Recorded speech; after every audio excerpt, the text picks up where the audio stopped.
the Nurses Doing GAMSAT podcast, brought to you by Thankflip GAMSAT. We're here to teach you how to smash the GAMSAT, get into medicine, and become a flippin' great doctor.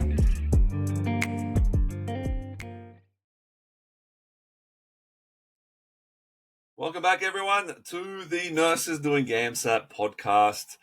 I'm Dr. Tom, founder and CEO of Thankflip GAMSAT, and I'm joined today by our lead tutor for Section 1 and lecturer, Ryan. He has a PhD in creative writing and philosophy from the University of Edinburgh, a master's in English literature, and he's helped hundreds of students in our program across his live lessons and the recordings that he's done for Section 1. And so today we're going to be talking about an overview of Section 1, how it works, what's involved, how to prepare for it. We'll talk about the overall big picture, and we're going to get into some details. But before we get in, if you want any of the resources that we talk about today, if you want more help with your GAMSAT preparation, go to the show notes. We're going to have some resources and links in there for you. But welcome, Ryan, to the podcast. Thank you very much, Tom. Hi, everybody. Yeah, it's good to have you. You're in Italy right now.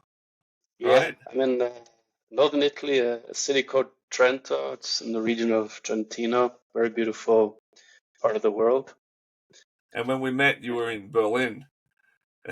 Yeah, I was that was coming to the end of that COVID period. Yeah, I was in Berlin. Yeah, and you're from South Africa, so you've got this very international life. That it's always very exotic when you tell me wherever you are, but I'm sure it probably sounds that way to you when I say, talk about Australia. Yeah, I'd like to meet you in person, which we've never done, so we'll have to come to Australia. Fingers crossed. To the sunshine. Yeah, that's right. Here on the Sunshine Coast, it's warming up now for kind of mid-spring. Getting warm. You can see me. I'm dressed for autumn. So I'm dressed for spring. I've got shorts on. I've got the business shirt and relaxed pants. But yeah, let's jump in. So today, what we're going to talk about Section 1, and we're going to start broad and get more detailed. Now, firstly, let's talk about the format of Section 1 for those of you who don't know. It's referred to as Section 1 because traditionally it's the first section you sit. Lately, they've kind of changed the way you do the GAMS, but essentially it's still called Section 1. It's called Reasoning in the Humanities and Social Sciences. It's got 62 questions. You get 100 minutes to do them. You do it on a computer in a computer lab. The computer will be provided for you, and it's a multiple choice test. This section you got 4 options, and the topics that can come up, even when I read ACE's description of them, are very broad and they're very vague, and they don't really pinpoint what subjects or what topics or what questions are even going to come up. And so we're going to talk about that today. I mean, what's been your impression of the topics that come up, Ryan, in Section 1? Yeah, well, I remember when I first started, it was all very new to me, this idea of the GAMSAT exam and the different sections. And I remember you giving me some tests and exams. I had to work through the Section 1 exam myself. And I remember in those initial papers there was drama, which over the years drama has become less and less frequent in the paper. Yeah. But as you said, it's not clear cut. It could come back. But yeah, just generally the topics with the cartoons, poetry, nonfiction, and fiction. And they've gotten a little bit creative with some of the passages. So the stimulus material that you're being asked questions on is generally text-based, but sometimes they give you diagrams and tables. There might be a table with a bunch of numbers and figures you need to work through, or a cartoon, editorial cartoon, as Ryan just said. Generally speaking, it's text-based, so you have things like fiction, So a story might be more modern, might be an older one, but the non-fiction passages, and this is where they're kind of been a bit creative, where they've had things from Freud and philosophy and all these different kind of subjects that come up under that big heading of non-fiction. You also get those opinion pieces where you get multiple statements. So there'll be, let's say, 4 paragraphs. They're all from different sources, and each, they're on the same topic, but they take a different perspective on the topic, and you have to read and weigh them up and compare them, and that can be a bit challenging. But from your experience, Ryan, like what have been the most challenging topics or passages that you've seen I think students experience? what I noticed, for example, I think there is I wouldn't say a tendency, but there is occasionally let's say, for example, non-fiction that has a connection or some background to the medical profession. So obviously they're aware that the students doing this exam are studying to become doctors or would like to study to become doctors.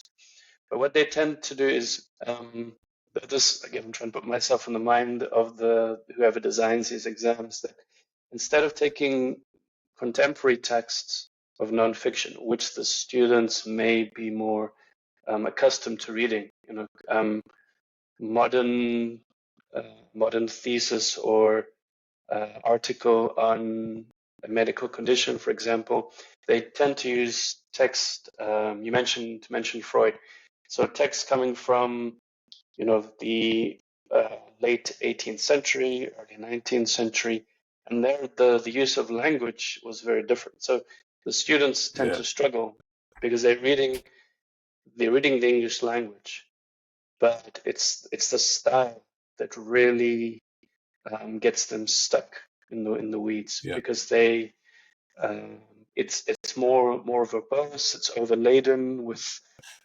what we call fluff. Okay, so it's about helping them to cut away that fluff to see what's at the core.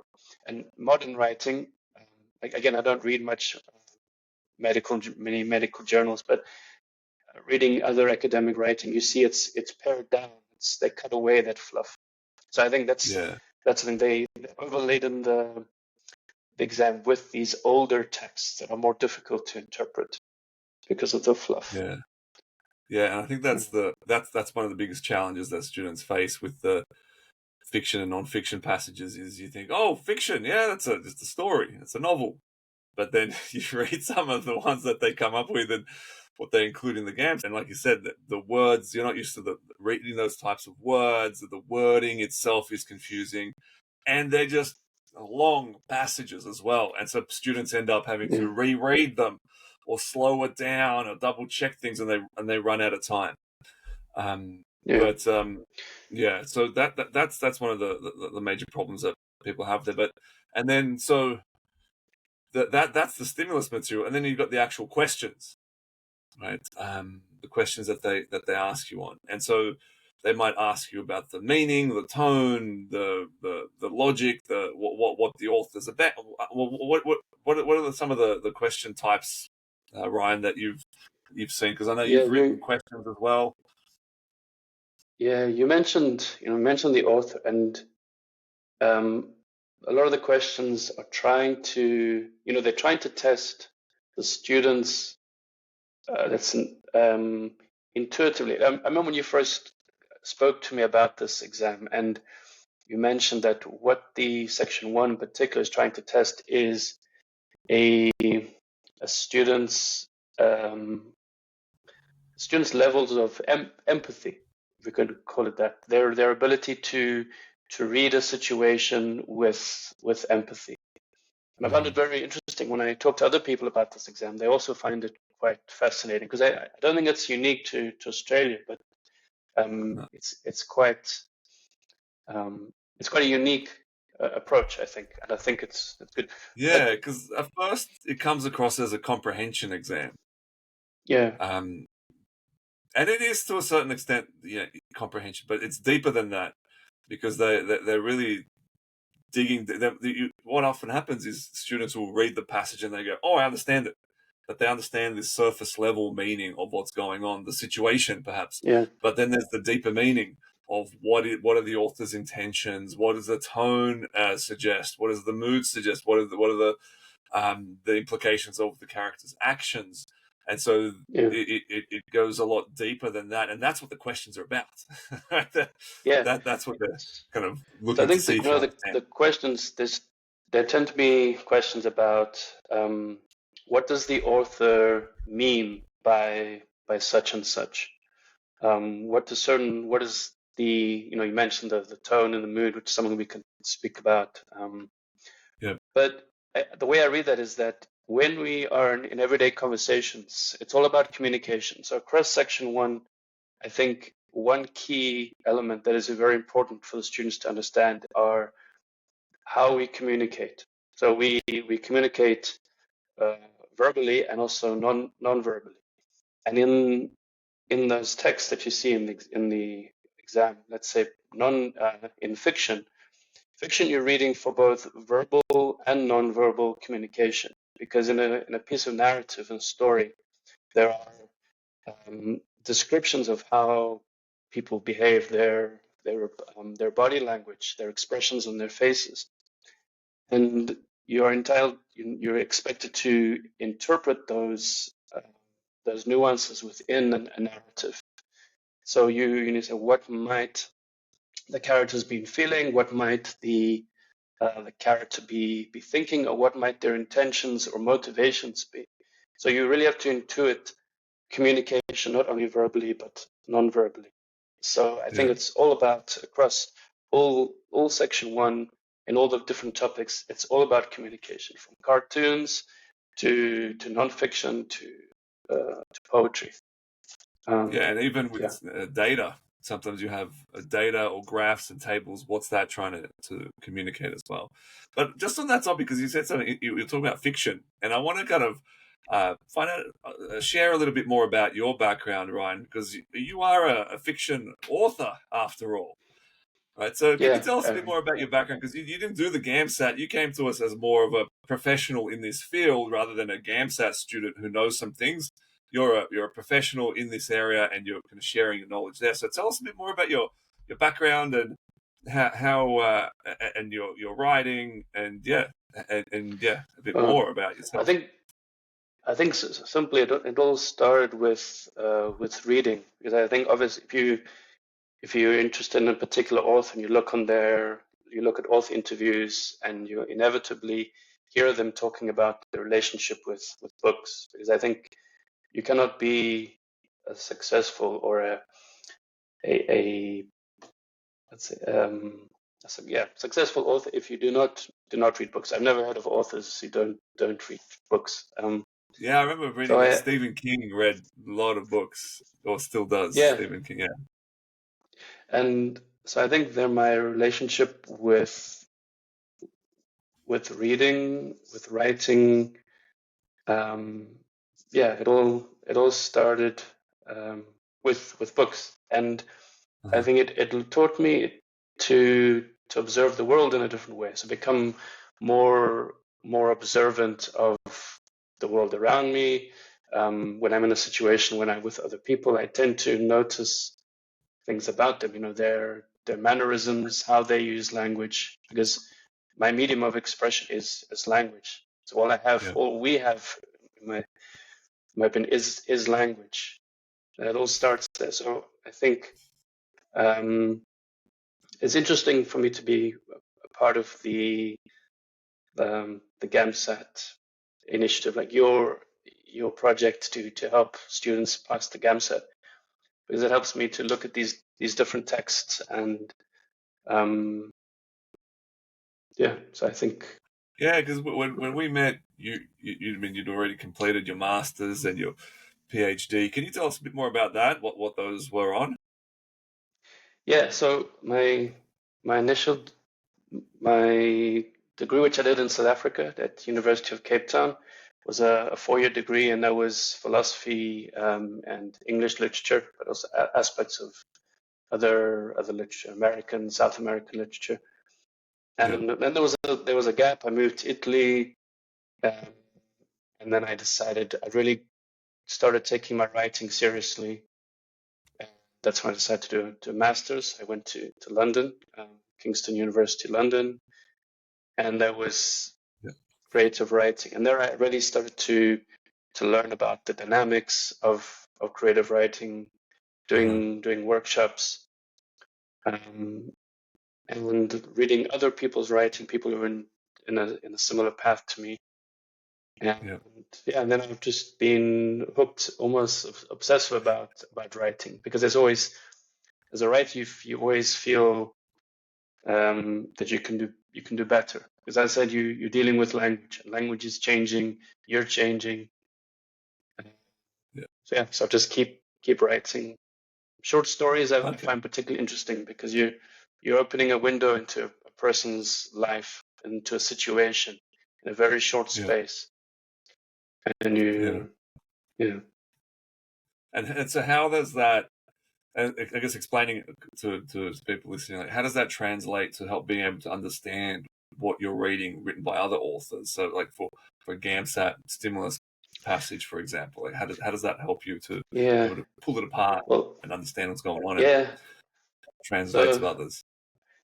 I remember there's in a book by Fyodor Dostoevsky called Crime and Punishment. I remember there is a character he was studying philosophy, and unfortunately his demise is unfortunate. You know, he does himself in, and his note is simply, "I was ruined by books," and always this stuck in mind, because the moment I started writing, I shifted from being a reader to writer. I could no longer just simply read a book for pleasure. Like, sometimes I see people, I speak to people who read books simply for the pleasure of reading books, but for me, it's very much about reading and analyzing what did the author do to achieve this effect. And it's almost, you see the scaffolding. The same if you work in an industry of if you're a film, if you're a director of a film or a screenwriter, you see the scaffolding. You see what the author or the director has put in place to create that effect. So when I read books by other people, I can see if it's a well-written book, the scaffolding is less apparent. So the better the book, the less apparent the scaffolding. The bad writing, you can see the scaffolding. It's there. So it helps me when I read, whether it's fiction, non-fiction, poetry. I can see what the writers are trying to do and learn from them. And so then, because I remember when I kind of clicked for me, when I did the GAMS and I didn't really read that much beforehand. I was kind of not too keen to read, but then I realized that it's being able to understand what other people have written and what they're trying to express helps me to better understand their world and live in a world with them. And then vice versa as well with my writing. This is a Section 2 thing, but being able to articulate myself more effectively, I was able to help other people understand my experience of life and thoughts and feelings as well. And so I think that for people who go through the GAMSAT and they take Section 1 seriously, there is a bit of a shift in the way that they think.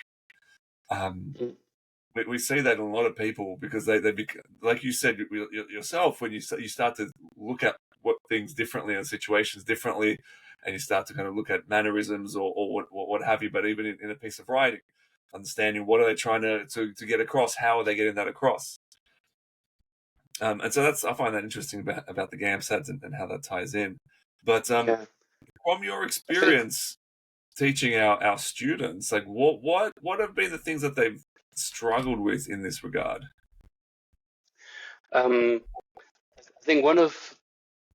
think this is true of most people today. You know, I teach high school and I teach university, and what I would call let's call it a global pandemic is the fact that people do not read as much as they used to, as much as I think they should.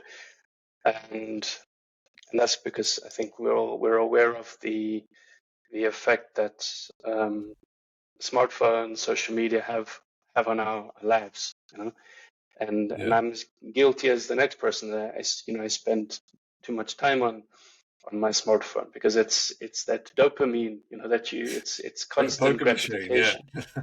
It's gratification, and it's addictive. And I think the students struggle because, in part, they do not read enough, and they do not have the concentration enough to stay.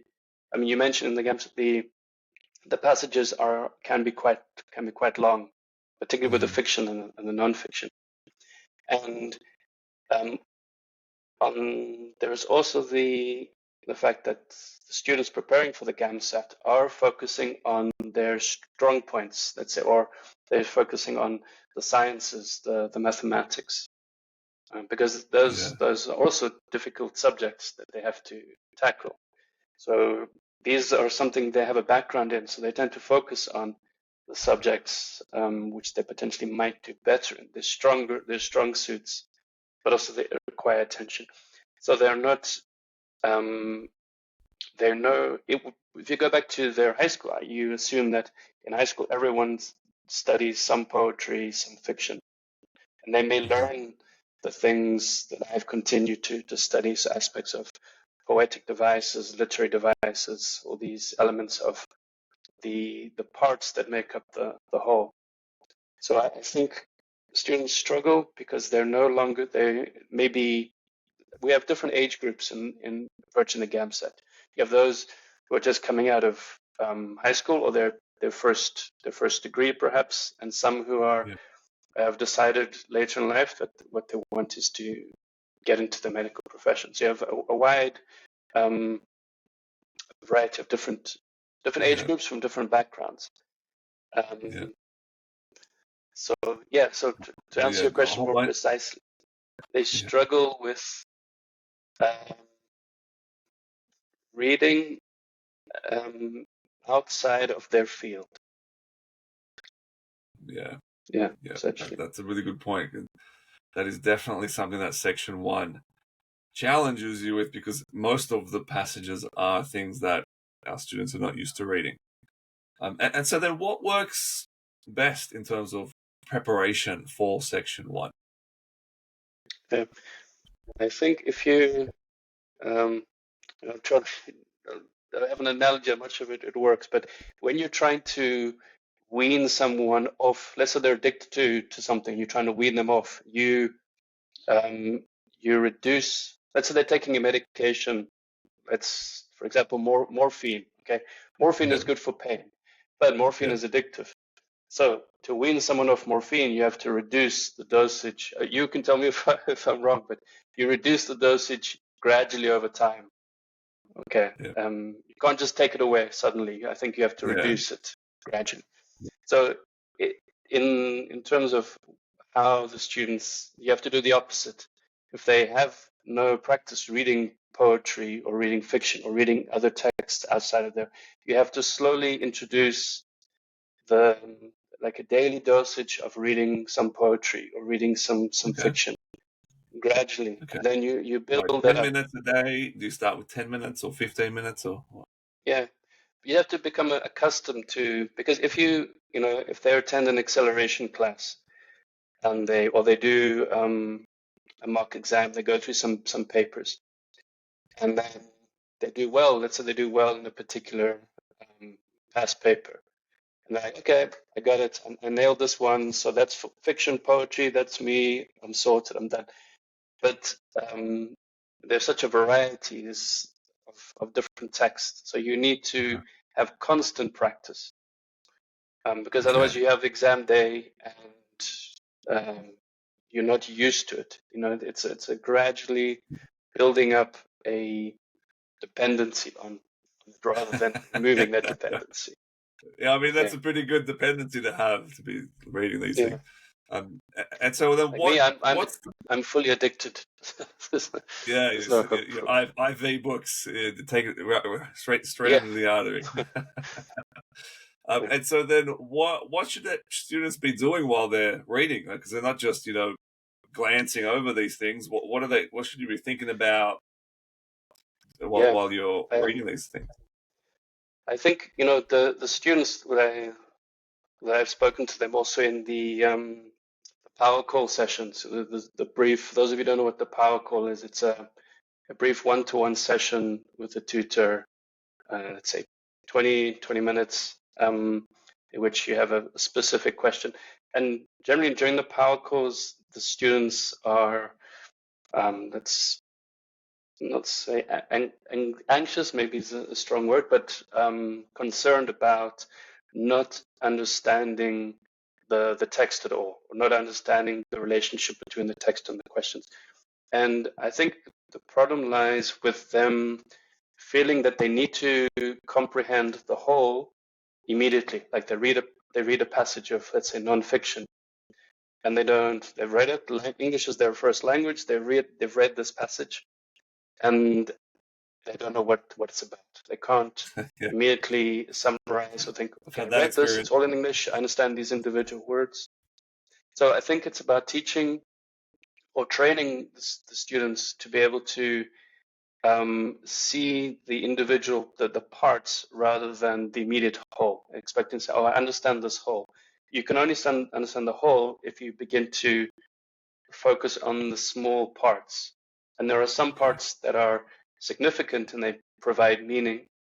And then there are other parts of that text that are, as I mentioned before, are fluff. They're padding. It's the same way we speak. If you're verbose when you speak, you tend to pad your words with unnecessary things that don't give any particular meaning. Okay, so they need to look at it at the whole, but be able to identify the parts, and those parts are what provide the answers to those questions. Okay. And so that's so that's a good technique. So you're reading this passage and you're taking it as a whole. And so how do we break it down? How do we know what to? Let's say we're reading a passage from Freud. That might be a difficult example, but what do we do? So I think there are the difficulty with Freud and other. There are certain writers who they're dealing with. Let's say Freud. He's considered, again, correct me if I'm wrong, is the father of psychology, right? So if you are the forerunner of a particular school of thought, then there is no language that you have to create your own language in order to describe certain conditions, let's say. So problem with reading Freud, he is developing new concepts, right? Okay. So which are now familiar to us. The idea of the ego, the superego, the id, for example. So previous to Freud, again, I'm not sure if he coined these expressions, but I think he did. And so if you are reading Freud, sometimes he himself is trying to work out what he's trying to say. He's doing it in the process, Right. as I'm trying to do now. So as you read Freud, it's quite long. It takes him a long time to reach his point, because he's also trying to provide examples. But all of it is very new to Freud. He's experimenting. So you have a long text. So going back to your question, what can they do is, I think, try to cut Freud. If you had to do a summary of what Freud is trying to say, try to distill it down to the essential, right? And one thing I talk about a lot with the students is the power of punctuation, right? So a well punctuated piece of nonfiction, particularly the use of commas. So we use commas when we're introducing clarifying ideas. So you have the main idea, and this idea is clarified with, let's say, in other words, and you repeat basically what you've said in different words. So maybe a paragraph by Freud, you can distill it down to the essential by, breaking it down to the little parts. And Okay. this requires your basic understanding of syntax. So if you go back to your, we all communicate, some of us better than others, in terms of how we phrase. And if you take what we say, we put it down into a written page, we use punctuation to create pauses, and we pause when we're trying to add information or clarify. So if you find a paragraph and it's overwhelming, it's intimidating, but if you try and see, okay, what is Freud's main idea? And you cut away the small parts and you're left with the essential. But you can't do this on the exam day. You have to do it, as I mentioned before, like reading Freud. I'm not saying you have to take a whole book by Freud. No. But you take. That's just an example that I thought it is quite a challenging. Yeah. The same is true with if you're reading a translation of Karl Marx, or you're reading any of the late 18th, 19th century writers. They all tend to write in the same style. So again, it's going down in what I was saying about looking at the whole, but looking for the individual parts. So keywords, strong verbs. What I'm also hearing from what you're saying is understanding somewhat of the context. So and this happens in the GAMSAT. They'll tell you who the passage is from. They'll say from Freud's book on this, and so that gives you a little bit of a clue as to what this might be about. And that's kind of what I'm hearing here as well, is knowing that it is Freud or X or this person or that person or that period of time, or whether it's from an essay or from a novel or from maybe it's Charles Darwin's book on I can't remember what it's called now, but Origin of Species or something. The Origin of Species. You can kind of start to know the context, and that can start to build the picture of how to approach that text and what they might be trying to get across. Yeah, and also the questions, they guide you. So the questions are very, very specific, and again, there is, I think, their students approach it different. Some read the passage first, and then they look at the questions only second. And what I try to say, if you look, in my experience with other exams, so for example, language-based exams like the Cambridge exam or the IELTS, who test your proficiency with language and interpreting text under time conditions. I think we can speak about times as well. Having time constraints when you're looking at these passages. Mm-hmm. But one of the techniques in these exams is reading the questions first and underlining the key words very quickly. You don't have much time to read the text and answer the question. So you very quickly, again, it takes training. You have to be practicing this, but underline keywords in the STEM question and the topics. Yeah. And then you go back to the passage. So then you're ready. Your brain has already had an opportunity, very briefly. The synapses are exploding, but they're able to find connections in the passage by already having kind of those keywords trigger something when you read the text. Yeah. You may not feel like you don't feel like. Yeah. Yeah, you know what you're kind of looking for. And forth. And I think there's 2 points here that I want to kind of really differentiate for people listening, is that what you're talking about is when you're actually doing practice questions or practice tests or on the day of the exam. But that's kind of a later part of it, because first we need to spend time actually reading these types of passages and thinking about them in the way that what Ryan was talking about, in the way that we do in the boot camp. Because if you just jump to the practice questions, well, it's going to be a bit of a mess because you don't know what to do, what's going on, where to go from there. And practice questions are good in a way to help you to establish your weaknesses and your strengths and your abilities. But initially, that's what we do as a diagnostic process. But then we need to shift, once we've identified the weaknesses in your abilities, we then need to shift towards developing these skills and these abilities. And that comes through To tell me what Ryan frozen. was saying earlier with doing the reading and starting to pull apart these passages and deconstruct them. And then later we can move into the papers and start to kind of step it up. And that's kind of how we structure it in the boot camp as well. Yeah. Are you still with me here, Ryan? Is the connection okay? Yeah. You froze briefly for about a minute, but yeah, we're back on track. Yeah, back on track. Okay, can you, cool. Can you hear me? So yeah, just on what you're saying, I think because again, the students, if we say to them, read widely, they again, if you say to someone read widely, they may not know where to begin. So I tend to say, look at me coming from South Africa, I'm familiar with the idea of the big five, right? So you have if you try and think of the big five of, let's say, of English literature, you think of Shakespeare, you might think of Milton, you might think of Emily Dickinson, in different areas over a different period of time.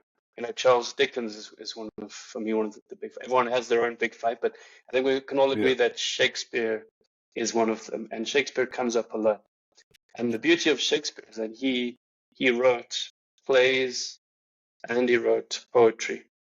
So if you're used to, I remember when I was in high school, each school year we tackled a different play by Shakespeare. And initially it was very difficult because it's like reading another language. Since you have to become familiar with Shakespeare in English. So, but again, it's about the same way you would tackle learning a new language. You slowly start to read in that language, and you become more and more familiar. So, the time my first year of high school compared to my final year of high school, I could read a Shakespearean play and comprehend it fully without having to think about what are these terms referring to, because the use of the words have changed. So I think getting the students to rather focus on some big names, and you can get an idea of which names frequently come up in the exam. So I mentioned Shakespeare, you mentioned Darwin, you mentioned Freud. Emily Dickinson's a poet that comes up a lot. Yeah, Emily Dickinson comes up a lot. And I think just I mentioned in the acceleration classes, the Norton anthology, and you can pick up Norton anthologies. They come out each year. It's a big, thick book. But I imagine in Australia you have these what they call thrift stores or charity shops or secondhand bookshops, and you can easily find them there. And that's a good reference to have, because you can go through. It gives you an outline of the historical period in which these individuals are writing, and then they give you select text, and it has commentary within it. So I'm not saying read the Norton anthology, but have one on hand. You can pick it up affordably, and then you go through it almost at random, and you read a passage and you think about it, focusing on recognizable names, and a quick Google search will help you. Well, what we'll do, we'll include a list of passages or texts that have come up in the GAMSAT before. We'll put them in the notes, the show notes, and we'll also include a Section 1 diagnostic test, so you guys could test yourself, see what your weaknesses are, what you need to work on, and then use those resources there. But I think we've covered a lot here today. We've covered a lot of ground. What we'll do, we'll come back for another session with Ryan, and we'll talk more about everyone's favorite topic, poetry, and go do a bit of a deep dive into that. But for today, thank you, Ryan, for making the time to chat with us. Okay, you're welcome. Thanks, everybody. And if you guys want any help, head over to the show notes, and you can chat with us as well. You can have a session with Ryan as well, or you can talk to us about the boot camp and coming along to the classes and getting help with the whole lot. But thank you, Ryan, and see everyone next time. Okay. Thanks, Tom. Thanks, everyone. See you. Hey, I have a cool gift for you, just for listening to the Nurses Doing GAMSAT podcast. We do some of our best work in our Facebook group called, you guessed it, Nurses Doing GAMSAT. It's free to join, and every day we're sharing actionable guides, tips and tricks, and really just how to smash the exam and get into medicine. You can join today by searching Nurses Doing GAMSAT on Facebook. Thanks for listening to another episode, and I'll see you next time.